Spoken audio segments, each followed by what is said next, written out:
গত বুধবার দিবাগত রাতে সচিবালয়ে ভয়াবহ অগ্নিকাণ্ডের ঘটনায় 5টি মন্ত্রণালয়ের কার্যালয় পুড়ে যায়। পরদিন বৃহস্পতিবার সীমিত পরিসরে সচিবালয়ের কার্যক্রম চলে। মাঝখানে দুদিন সরকারি ছুটির পর রোববার সচিবালয়ের কার্যক্রম পুরোদমে চলেছে। তবে ক্ষতিগ্রস্ত মন্ত্রণালয়গুলোর কাজ অন্যত্র চলছে।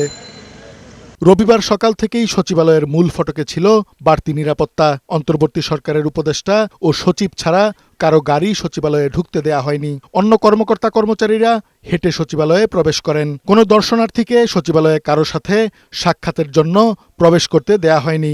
নিরাপত্তার জন্য এই সিদ্ধান্ত বলে জানান সংশ্লিষ্টরা।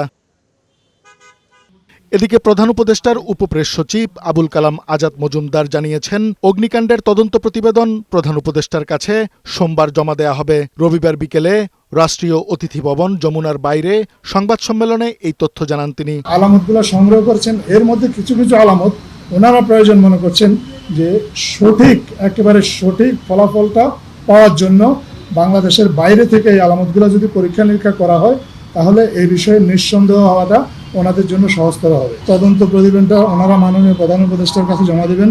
মাননীয় প্রধান উপদেষ্টাই সিদ্ধান্ত নেবেন যে আসলে এই তদন্ত প্রতিবেদন নিয়ে পরবর্তীতে উনি কি করবেন। পূর্ব নোটিশ অনুযায়ী রবিবার সাংবাদিকরা সচিবালয়ে প্রবেশ করতে পারেননি। প্রধান ফটকের সামনে থেকে সংবাদ সংগ্রহ করেন তারা। দুপুরে সাংবাদিকদের সাথে কথা বলতে আসেন তথ্য ও সম্প্রচার উপদেষ্টা নাহিদ ইসলাম। এ সময় তিনি বলেন, অস্থায়ী পাস নিয়ে সোমবার থেকে সচিবালয়ে প্রবেশ করতে পারবে সাংবাদিকরা। আমাদের প্রায় 3000 প্লাস অ্যাক্রিডিটেশন কার্ড কিন্তু দেওয়া হয়েছে বিগত সময়গুলোতে, এবং আপনারাও এটা ভালো করে জানেন যে এই 3000 প্লাস কিন্তু সবাই সাংবাদিক নন, এবং নাম সর্বস্ব বিভিন্ন পত্রিকার নাম ব্যবহার করে অ্যাক্রিডিটেশন কার্ড দিয়ে একটা এখানে সচিবালয়ে প্রবেশের ব্যবস্থা করা হয়েছে। ফলে সেটি আমাদের পুনর্মূল্যায়ন এবং পরীক্ষা নিরীক্ষার প্রয়োজন, এবং সেই সময় পর্যন্ত একটা সীমিত সংখ্যা একটা অস্থায়ী পাস আগামীকাল থেকে দেওয়া হবে। সচিবালয়ে সাংবাদিকদের প্রবেশ নিয়ে স্বরাষ্ট্র উপদেষ্টা জাহাঙ্গীর আলম চৌধুরীর সাথে বৈঠক করেছেন Bangladesh secretariat reporters forum BSRF এর নেতারাও। কাজী ফরিদ, বৈশাখী সংবাদ, ঢাকা।